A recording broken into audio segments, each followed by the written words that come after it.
Bismillahirrahmanirrahim. Ya, ini saudara-saudaraku ya. Kita mau coba-coba jejak petualang di hutan ya. Kita mencari keanehan-keanehan seperti contoh ya, kita intinya kita mau menikmati keindahan pemandangan alam ya. Alam kebesarannya Tuhan ya. Keindahan yang ia ciptakan, dalam artinya itu kita mengambil hikmahnya. Nah, disitulah tempat kebesarannya Allah ya. Juga di luar diri, bukan hanya di dalam diri saja, di luar diri juga. Di situ kita akan memandang kebesaran Allah, terutama pada tumbuhan, pada alam, pada gunung yang besar, pada lautan, pada apa saja. Nah, disitulah tempat kita memandang kebesaran Allah. Sehingga kita memandang kebesaran Allah itu kemanapun jua, dalam artinya ke timur, barat, utara, dan selatan, ke bawah dan ke atas. Disitulah kita memandang kebesaran Allah. Bukan kita hanya memandang kebesaran Allah itu hanya ke atas saja ya, di langit yang jauh sana ya. Keindahan langit maksudnya. Kita harus memandang juga kebesaran Allah itu pada alam yang nyata, pada sekeliling kita. Terutama yang perlu sekali yang akan kita pikirkan adalah alam sagir ya, yang ada di dalam diri. Karena alam yang di dalam diri ini adalah yang lebih luas daripada alam yang nyata ini. Seperti itu. Kita ini ya, kita mencoba jejak petualang ya, ke dalam hutan. Ya, makanya kita harus mencari di mana tempat suara kicauan burung yang merdu, yang indah ya. Karena segala sesuatu yang ada pada diri ini punya kenikmatan sendiri. Seperti contoh kaki, nikmatnya berjalan. Maka dia kaki ini mau berjalan terus begitu. Nah, telinga punya kenikmatan sendiri, yaitu mendengar. Maka senang dia mendengar suara yang indah, suara yang merdu, suara yang seperti apa yang indah-indah lah, seperti itu. Dan juga mata punya kenikmatan sendiri-sendiri ya. Kenikmatannya mata itu memandang. Maka indah memandang alam, indah memandang kebesaran, indah memandang apa saja yang ada pada alam ini. Nah, itulah tempat kita memandang. Maka dikatakan kita memandang kebesaran Allah itu ke arah barat, timur, selatan, dan bawah, atas. Disitulah tempat kita memandang. Tapi jangan lupa fokuskan kepada diri kita sendiri. Karena di dalam diri disitulah tempat rahasia itu. Yang disebut sirullah, rahasia Allah. Rahasia diri sebenarnya ya, pada diri. Bukan rahasianya Allah, sebenarnya rahasia diri pada diri yang sebenarnya, seperti itu sebenarnya. Nah, tapi karena kebesarannya Allah itu ada pada diri kita sendiri. Nah, itulah hidup, itulah hayat ya. Nah, disitulah kita membaca, dalam artinya mengikro diri pada diri ya. Kita membaca diri ya. Terutama yang akan kita baca yaitu sifat 20 pada diri, yaitu kudrat, iradat, ilmu, hayat, sama basar kalam. Itu yang perlu kita baca ya. Nah, ini di samping itu juga, di samping kita menjadi jejak petualang ya, kita sambil kita ajarkan saudara kita ini ya tentang pengetahuan ya, terutama yang disebut dengan kaji duduk ya. Kita akan mencoba pembuatan konten ini seperti zaman-zaman terdahulu ya. Zaman terdahulu itu karena tidak boleh kita berkumpul lebih dari 2 orang, dari 3 orang ya. Tidak boleh kita berkumpul lebih dari 2 orang atau 3 orang, karena sangat ditakuti oleh Belanda ya. Kalau kita berkumpul lebih dari 2 orang, kita akan mengajarkan keilmuan seperti ilmu tasawuf atau hakikat, dan terutama ilmu ma'rifat ini sangat ditakuti oleh Belanda. Kenapa ditakuti? Karena Belanda itu sudah memprediksi, sudah tahu rahasia kekuatannya bangsa kita itu Indonesia, yaitu di dalam keagamaan, yaitu kemakrifatan kepada Allah Subhanahu wa taala. Nah, karena ilmu ma'rifat ini sangat dirahasiakan dalam artinya sampai sekarang ya, maka sedikit tidaknya disebut atau diturunkan kembali dalam artinya maka dikatakan hakikat, ilmu hakikat. Nah itu, karena hakikat dengan makrifat itu tidak jauh selisihnya ya. Yang disebut dengan hakikat sebenarnya nyawa kita, nur itu sebenarnya nur Muhammad itu yang berada pada nyawa sebenarnya itu yang dimaksud hakikat sebenarnya. Karena Rasulullah SAW juga seperti itu, begitu katanya. Nah, dan juga yang disebut dengan makrifat itu adalah roh sebenarnya. Pengenalan roh atau pengenalan diri. Itu yang diwalikan sebenarnya. Yang menjadi wali, menjadi wakil daripada Allah.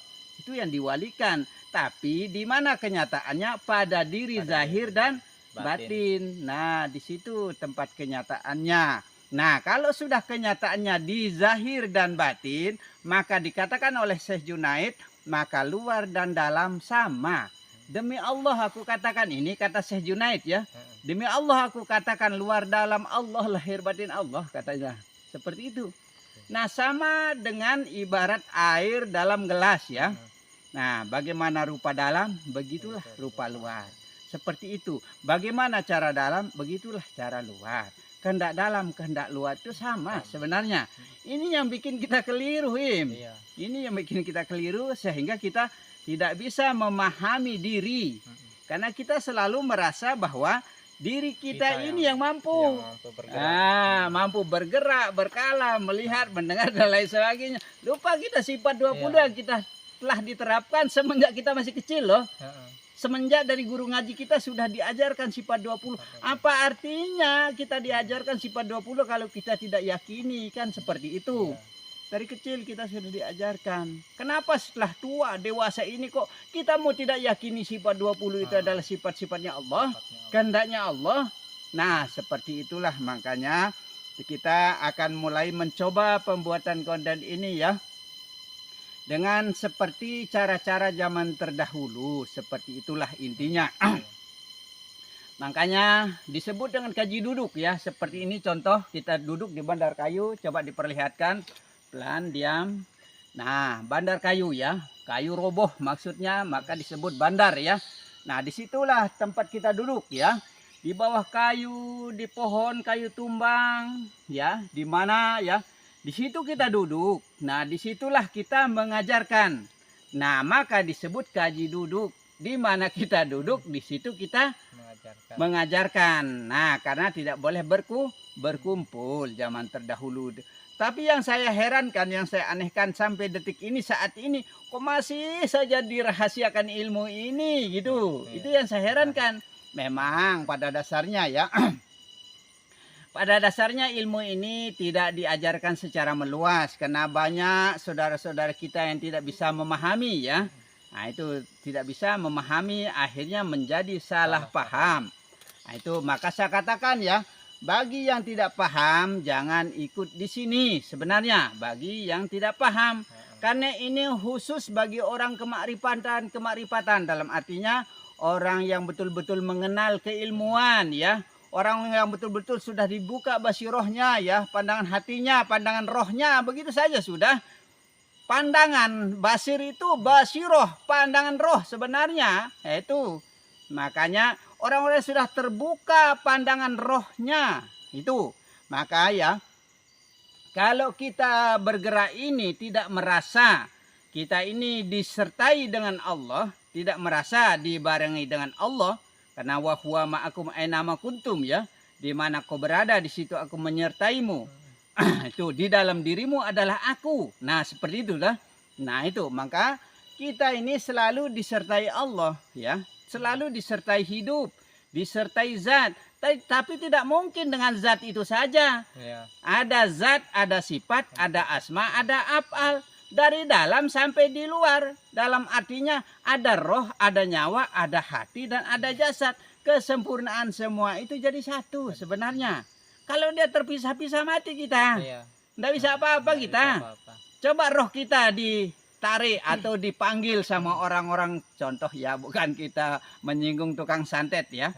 Nah, rahasianya ya, tukang santet itu Tengah malam kalau kita sudah tidur, ya, kalau kita sudah tidur ya.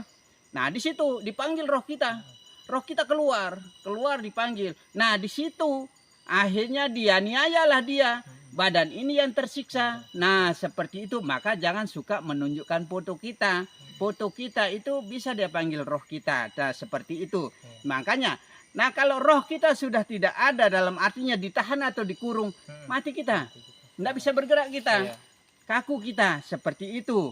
Nah, kapan roh kita sampai di raga kita masuk dalam artinya, ya, baru kita bisa sadar dan hidup. Nah, tatkala itu ada kalanya roh lainnya masuk dan kita dengan di raga kita toh, sehingga kita jadi kesurupan. Nah, seperti itu kejadiannya. Dalam artinya polanya lain, berbeda, tingkah laku perbuatannya berbeda. Nah, seperti itu karena dia dimasuki atau diganti roh itu dengan yang lain, maksudnya toh roh apa yang masuk begitu. Nah, kadang-kadang ada kalanya roh dewa bulan, dewa matahari, dewa bintang dan dewa bumi dan lain sebagainya, maka diperdewakan oleh yang lain. Khususnya kita jangan diperdewa-dewakan, karena tidak lain, semua itu adalah satu sebenarnya, tunggal semuanya. Maka tauhidkanlah semua ya. Jadikan satu semua, sekali-sekali ke sana. Ya, jadikanlah satu semua ya. Karena kalau kita tidak mentauhidkan semua ya, apa yang ada di dalam diri kita ini tidak akan berlapas Allah. Nah, itu tidak berbunyi Allah dia. Zat bunyinya, sifat bunyinya, asma bunyinya, af'al bunyinya, begitu. Nah, kalau disebut satu persatu, maka disebut asma atau bernama-nama ya. Nah, itu diamkan. Diamkan, jalankan. Nah, bernama-nama dia, maka asma namanya. Makanya ada napas namanya, ada hati namanya, ada jantung namanya, ada urat namanya, ada hidup namanya, ada zat, sifat, asma, macam-macam namanya. Kalau disebut satu persatu. Nah, begitu. Makanya kita harus tauhidkan. Kita harus jadikan satu di dalam diri. Tunggalkan, esakan, begitu, ahadkan. Seperti lidi itu kita ikat menjadi satu, menjadi kuatlah. Begitu. Maka kalau kita nyapu kan kuat dia tuh. Nah, maka diadakanlah jamaah. Nah, itu bersab-sab. Nah, Jumat itu Sabtu bersab-sab menjadi satu sebenarnya. Itu jamaah, itu Jumat gitu. Nah, itu maka kita berkumpul menjadi satu kumpulan dalam jamaah begitu. Maka diadakan berjamaah, bersab-sab dan maka adanya Sabtu. Tapi ahadkan semua, jangan diminggukan begitu. Ahadkan semua. Jadikan satu dari Senin, Selasa, Rabu, Kamis, Jumat, Sabtu, Ahad begitu. Jangan ditambah lagi, sudah Ahad diminggukan lagi jadinya berapa jadinya? Bukan 7 hari jadinya 8 hari jadinya. Nah, begitu. Makanya bagi orang-orang marifat ya, Ahad dia bukan hari Minggu. Nah, seperti itu. Karena Minggu itu perkataan orang Nasrani atau agama lain, Ahad itu perkataan orang Islam. Makanya kalau kita berjanji kalau bisa ya, satu Jumat begitu atau Jumat depan begitu. Ah, begitu. Itu atau Ahad depan begitu sebenarnya kalau kita berjanji insya Allah, tapi jangan lupa pasang insya Allah. Contoh ya, Rasulullah ditanya ya, ditanya itu oleh kafir Quraisy ya, karena dia tidak tahu jawabannya. Akhirnya kalau mau tahu jawabannya kata Rasulullah besok pagi. Akhirnya karena Rasulullah tidak memasang insya Allah, berarti seolah-olah dia yang kuasa. Nah, akhirnya diturunkanlah ayat. Malam itu pun juga tidak diberi petunjuk oleh Allah Subhanahu wa Ta'ala karena tidak memakai insya Allah. Berarti seolah-olah Muhammad itu yang kuasa. Nah, akhirnya diturunkanlah ayat, bukan kamu yang kuasa wahai Muhammad, melainkan aku yang kuasa. Ini kata Allah. Nah, berarti kita kalau berjanji ya, jangan memastikan atau kita mau dapat uang, mau apalah istilahnya perjanjian kita. Jangan pastikan hari ini atau besok atau lusa atau kapan. Insya Allah. Begitu. Kalau kita tidak memasang insya Allah, berarti kita yang kuasa jadinya. Nah, seolah-olah kita memastikan, bahkan Allah akan mengira kita yang mampu dan bisa, dan kesombongan diri. Jadinya begitu. Kalau kita merasa sombong ya, kalau kita merasa ujub, riak dan takabur, jangankan kita sholat cuma Senin Kemis dalam artinya 70 tahun kita pernah sholat akan dihapuskan ibarat debu ditiup angin. Nah seperti itu. Makanya jangan sekali-sekali kita menjalankan sifat sombong itu ya. Tidak boleh ya. Termasuk sombong dalam keilmuan, merasa paling pintar, merasa paling sakti, merasa paling lebih, merasa paling bisa, merasa segala-galanya. Termasuk kalau kita alim, merasa diri paling alim, merasa diri paling ahli, merasa diri paling segala-galanya. Tidak boleh, karena akan dibenci oleh Allah. Sekalipun dia punya ilmu kebal dan lain sebagainya, kalau sudah kesombongan di dalam diri, dibenci oleh Allah, terluka dia. Nah seperti itu, maka tidak boleh kita menjajal diri, coba-coba diri dalam artinya toh. Itu tidak boleh, karena kebencian Allah akan timbul di situ, kemurkaan Allah dari kesombongan itu.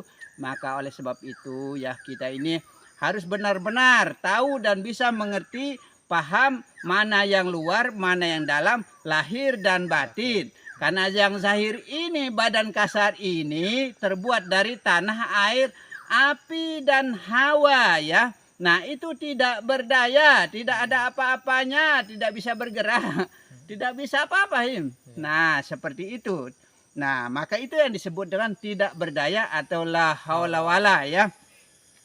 Nah tidak ada dayanya, quwata illah, kecuali Allah atau kecuali kehendak roh yang bergerak, yang hidup pada diri, yang mewakili dari Allah, disebut wali-walinya Allah, wakil-wakilnya Allah, orang yang sudah menyatu dengan roh dan sudah satukan diri, jiwa dan raga, lahir dan batinnya itu sudah menyatu pada diri sebenarnya, seperti itu ya. Nah ini sebagai petuah saya ya, bagi kita semua khususnya, terutama bagi saudara kita yang ikut serta ke hutan di jejak petualangan. Ini langkah pertama ya, langkah pertama, karena kita ini baru berjalan dari jalan raya itu mungkin perkiraan sekitar kurang lebih setengah jam ya. Nah kita akan lanjutkan perjalanan kita seperti itu. Ya sebentar lagi kita akan lanjutkan jejak petualangan kita. Jangan diputuskan.